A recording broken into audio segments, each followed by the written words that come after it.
পাহাড়ে মেঘে ঘেরা সবুজে মোড়া পাহাড়ি গ্রামের কথা মনে পড়ছে? তাহলে চলুন আজ আপনাদের আমি নিয়ে যাব কালিম্পংয়ের এক অফবিট গ্রাম কার্শনগাঁওতে। আর এখান থেকেই আপনারা কাছে পিঠে ঘুরে দেখতে পারবেন লামাহাটা, এছাড়াও বিভিন্ন কোনো মনেস্ট্রি ছাড়াও অন্যান্য আরো অনেক সাইট সিন। তাহলে চলুন এবার জেনে নেওয়া যাক কালিম্পং বেড়ানোর আদর্শ সময় কোনটি, এই ট্যুরে আপনি কোথায় থাকবেন, কিভাবে যাবেন, আপনার খরচই বা কত হতে পারে। আদর্শ সময় মার্চ মাস থেকে এপ্রিল মাস, এখানে চলে বসন্তকাল। এছাড়াও মিড সেপ্টেম্বর থেকে নভেম্বর, এখানে চলে শরৎকাল। তো এই কটি মাসে আপনি খুব ভালোভাবে কালিম্পং ঘুরে দেখতে পারেন। কোথায় থাকবেন? এই ট্যুরে আপনি দুদিনই থাকবেন কালিম্পং এর হোমস্টেতে। এবার কিভাবে যাবেন? কলকাতা থেকে এনজেপি যাওয়ার বিশেষ কিছু ট্রেন রয়েছে, যার বেশ কিছু উল্লেখযোগ্য ট্রেনের নাম আমি দিয়ে দিলাম এখানে। এছাড়াও কলকাতা এয়ারপোর্ট থেকে আপনি আকাশপথে পৌঁছে যেতে পারেন বাগডোগরা এয়ারপোর্টে। এছাড়াও সড়ক পথে বাসের মাধ্যমে আপনি পৌঁছে যেতে পারেন কলকাতা থেকে খুব সহজেই শিলিগুড়ি তেনজিং নরগে বাস স্ট্যান্ডে। ডে 1, এনজেপি পৌঁছে একটি গাড়ি ভাড়া করে সোজা এগিয়ে চলুন কালিম্পং এর দিকে। এক্ষেত্রে আপনার ছোট গাড়ির ভাড়া পড়বে প্রায় 4,500 থেকে 4,800 টাকার মতো। এছাড়াও বড় গাড়ির ভাড়া পড়বে প্রায় 4,800 থেকে 5,200 টাকার মতো। এরপর হোমস্টেতে পৌঁছে ফ্রেশ হয়ে নিন। আমরা বন্দে ভারতে যাওয়ায় আমাদের কিন্তু হোমস্টে পৌঁছাতে বেশ রাত্রি হয়ে গেছিল। এরপর রুমে চেক ইন করুন এবং ফ্রেশ হয়ে নিন। আর এর কিছুক্ষণ পর রাতে ডিনার সেরে শুয়ে পড়ুন। ডে 2, আমরা কিন্তু কাল বন্দে ভারতে এসেছিলাম, তো আস্তে আস্তে রাত্রি হয়ে গেছে। তো আমরা এখন আছি কালিম্পংয়ের একটা অফবিট গ্রাম কার্সেন গ্রামে। তো এই যে হোমস্টেটা আছে, এই হোমস্টেটা এই যে আমার পিছনে দেখতে পাচ্ছেন, এই হোমস্টেতে কিন্তু আমরা উঠেছি। তো কালকে যেহেতু রাত হয়ে গেছিলো, তো রাতের ভিউ অতটা আমরা দেখাতে পারিনি। তো আজকে সকালবেলায় তো আমরা সাইট সিনের জন্য বেরোবো। তো সকালবেলা এটা দেখিয়ে দিই। হোমস্টের যিনি ওনার আছে তাদের সাথেও একটু কথা বলবো। तो चलो एकटू कथा बोलें दादा। तो हमारा जो दर्शक है उसमें से हम लोग आपको कुछ क्वेश्चन करेंगे। तो ये जो कालिम्पोंग का जो ये जो होम स्टे है वो विलेज का नाम क्या है? ये फर्स्ट में ये हमारा विलेज का नाम कासिम कमान है। अच्छा, कालिम्पोंग के अंदर हमारा डिस्ट्रिक्ट कालिम्पोंग है। जैसे कि दार्जिलिंग डिस्ट्रिक्ट अलग है, ये कालिम्पोंग डिस्ट्रिक्ट है। कालिम्पोंग डिस्ट्रिक्ट के अंदर में है, ये छोटा सा गाँव है। अच्छा, और ये जो होम स्टे आप है इसका नाम क्या है?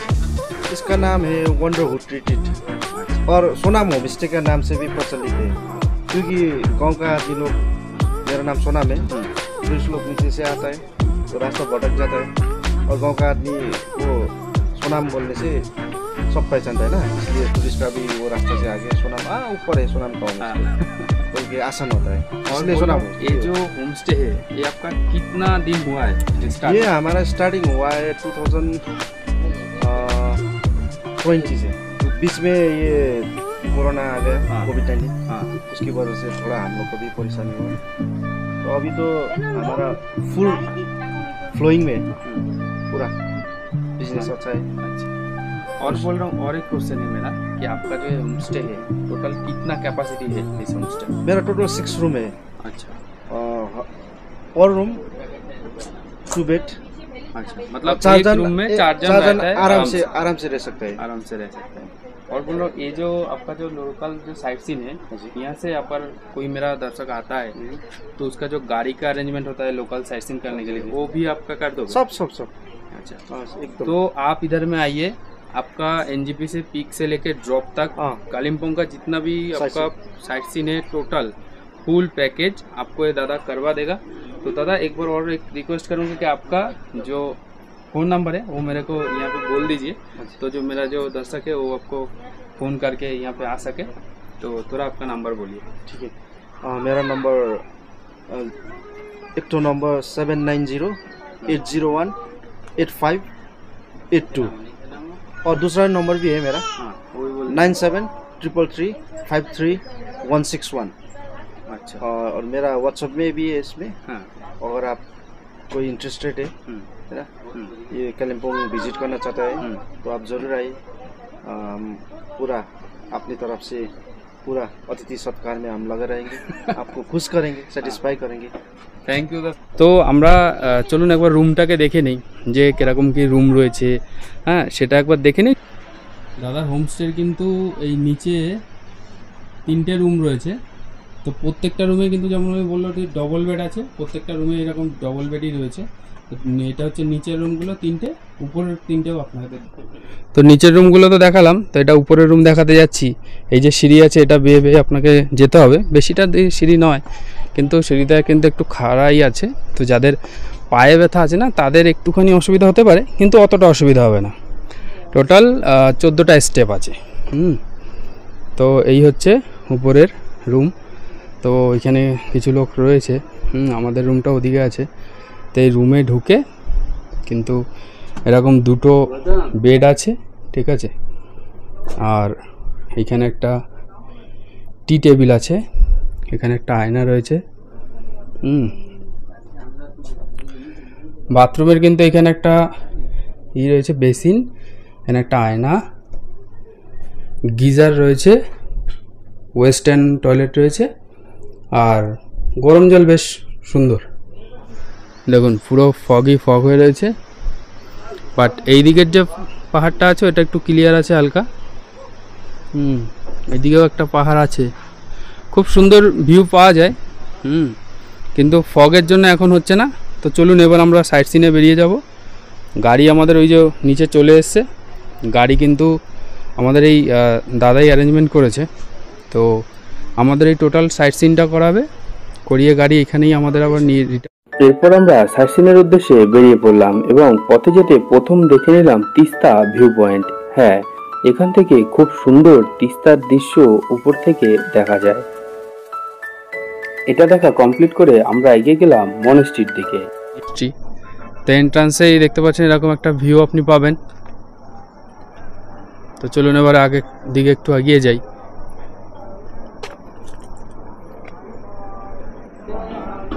এখান থেকে সোজা সামনের দিকে এগিয়ে যেতে হবে।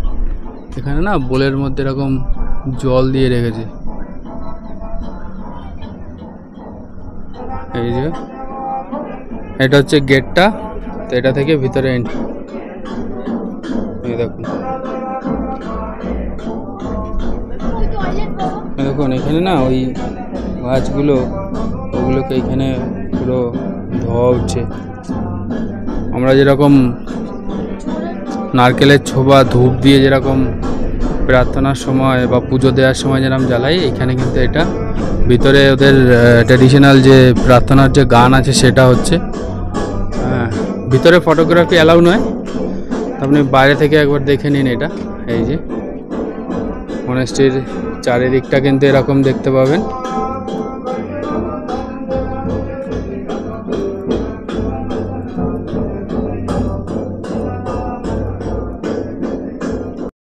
এরপর এটা দেখা কমপ্লিট করে আমরা এগিয়ে গেলাম লাভার্স ভিউ পয়েন্টের দিকে। কিন্তু লাভার্স ভিউ খুব বেশি না, 2-4টে সিঁড়ি রয়েছে, সিঁড়ি দিয়ে একটু এগিয়ে আসতে হবে। এগিয়ে আসলে এই ব্যালকনি রয়েছে, একটা ব্যালকনি টাইপ বানানো, ঠিক আছে। ওইখান থেকে আপনারা এরকম ভিউ দেখতে পাবেন। দেখুন এইগুলো হচ্ছে এই ফগ হয়ে আছে একটু, তাই এই জন্য দেখা যাচ্ছে না। এমনি তারপরে যে ভিউটা আছে এই ভিউটা এটা একদম প্রপার দেখা যাচ্ছে। তো দেখুন এখান থেকে এরকম ভিউ দেখতে পাবেন। এটা কিন্তু এটাকে তিস্তা নদী বলে। আর এই যে জলটা আছে এটা হচ্ছে রঙ্গিত নদী। তো এই দুটো নদী মিলিত হয়ে দেন একবারে শিলিগুড়ির দিকে চলে গেছে। এরপর এটা দেখা কমপ্লিট করে আমরা এগিয়ে চললাম হ্যাপি ভ্যালি টি গার্ডেনের দিকে। ড্রেসগুলো পরে যদি আপনি ফটো তুলতে চান, ট্রেডিশনাল ড্রেস এখানকার, তো ওগুলোও তোলা যায়।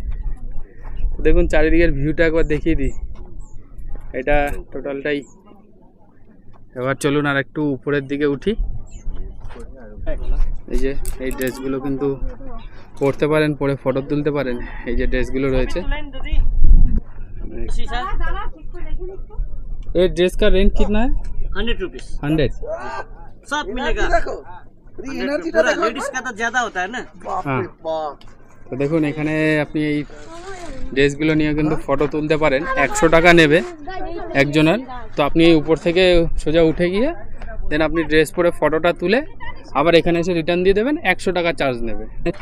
চলুন এবার একটু উপরের দিকে দিয়ে দেখি ভিউটা কীরকম দেখা যাচ্ছে। তো দেখুন উপর দিয়ে ঠিক এরকম ভিউ আপনারা কিন্তু পাবেন। পুরোটা এগুলো চা বাগান, এগুলো টোটালটাই চা বাগান। ওই ড্রেসটা পরে ফটো তোলার জন্য বেশ ভালো সুন্দর জায়গা, ফটো তুলতে পারেন। তো এটা কিন্তু ঘুরে দেখে নিলাম। আবার চলুন আবার যাওয়া যাক নেক্সট ডেস্টিনেশনের দিকে। আর এর পরেই কিন্তু আমরা পৌঁছে গেছিলাম লামাহাটা নেচার পার্কে।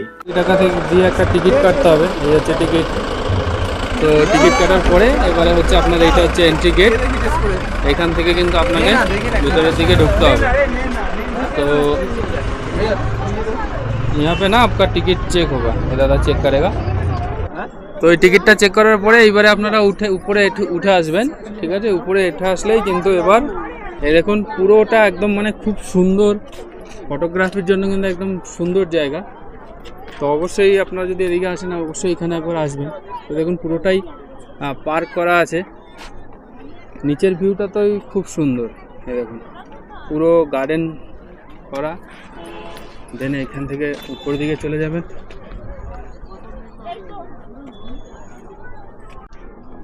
দেখুন উপর থেকে গেলে আপনার ভিউটা একবার দেখাচ্ছি, দেখুন।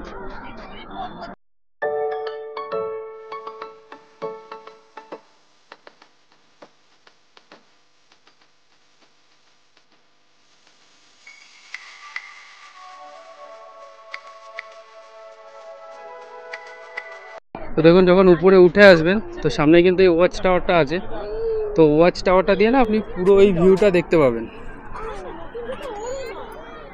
এই ভিউটা কিন্তু টোটাল এই ওয়াচ টাওয়ারটা দিয়ে দেখা যায়। তো চলুন একবার ওয়াচ টাওয়ারে উঠে দেখা যাক যে ভিউটা কীরকম লাগছে, তারপরে এদিকটায় আপনাদেরকে নিয়ে যাচ্ছি। চলুন আগে ওয়াচ টাওয়ারে উঠি। দেখুন যখন এই ওয়াচ টাওয়ারটায় উঠবেন এই ওয়াচ টাওয়ার দিয়ে কিন্তু এরকম আপনি ভিউ পাবেন।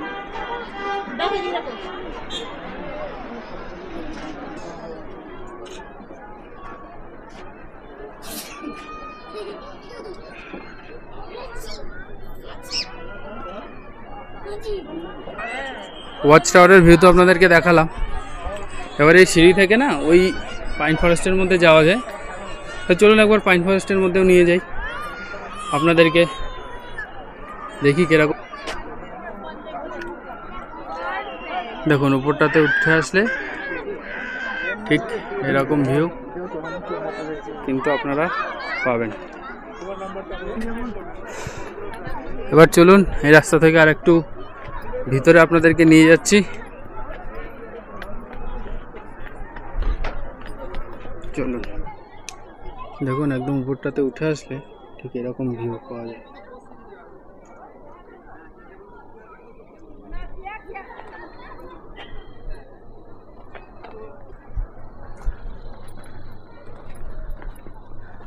দেখুন আরও ভিতরেও যাওয়া যায়। এরকম কিন্তু রাস্তা থেকে উঠতে হবে উপরটাতে। এদিকে আমি একাই আছি, এই দেখুন।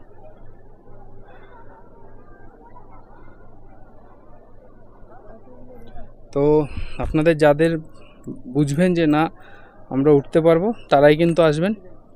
এবার নামার সময়ও কিন্তু সেম আপনার কষ্ট হবে, কেননা কোনো সিঁড়ি বা কিছু নেই, সাবধানে নামতেও হবে যাতে পা স্লিপ না করে যায়। স্লিপ করে গেলে কিন্তু মুশকিল। দেখুন নিচে এখানে কিন্তু লোক আছে, তো এই উপরটাতে আর কেউ ওঠেনি। আরও উপরে ওঠা যায়, এখান থেকে ট্র্যাক করে একদম ওই উপরটাতে ওঠা যায়। তো চলুন এবার নিচের দিকে নেমে যাওয়া যাক।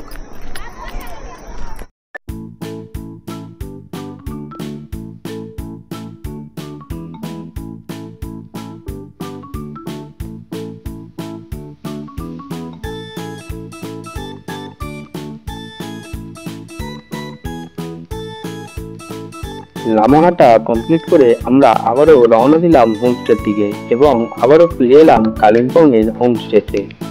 এখানে ফিরে লাঞ্চ করে নিলাম এবং সন্ধ্যায় পায়ে হেঁটে ঘুরে দেখতে বেরিয়ে পড়লাম গ্রামটিকে। কালিম্পংয়ের হোটেলের এটা হচ্ছে আমাদের নাইটের ভিউ।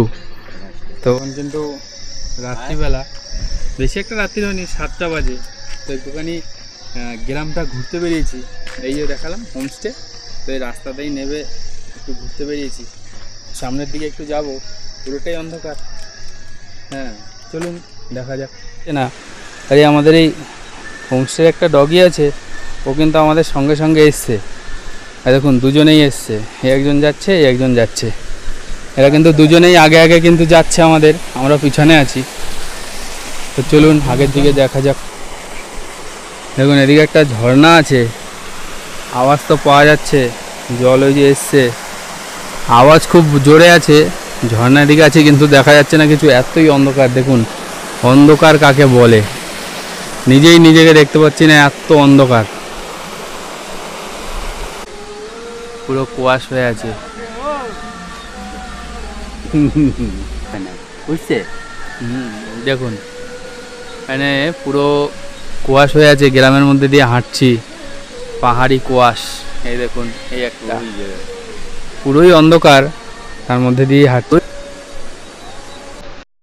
এরপর গ্রাম দেখা কমপ্লিট করে আবারও ফিরে এলাম হোমস্টেতে এবং রাতের খাবার দাবার কমপ্লিট করে শুয়ে পড়লাম। ডে 3, সকালবেলায় উঠে ফ্রেশ হয়ে বেরিয়ে পড়া এনজিপির উদ্দেশ্যে। তাহলে চলুন এবার জেনে নেওয়া যাক এই ট্যুরে আপনার খরচ কত হবে। এই ট্যুর যদি আপনি 4 জনের গ্রুপে করেন সেক্ষেত্রে আপনার প্রায় খরচ হবে 6,700 টাকা। আর এছাড়াও এই ট্যুর যদি আপনি 7 জনের বা 8 জনের গ্রুপে করেন সেক্ষেত্রে আপনার পার হেড কস্ট কমে যাবে প্রায় 1,500 থেকে 2,000 টাকা। আজ এই পর্যন্ত, আবার দেখা হবে অন্য কোথাও অন্য কোনো ব্লগে। ততক্ষণ ভালো থাকবেন, সুস্থ থাকবেন আর দেখতে থাকবেন আমার চ্যানেল।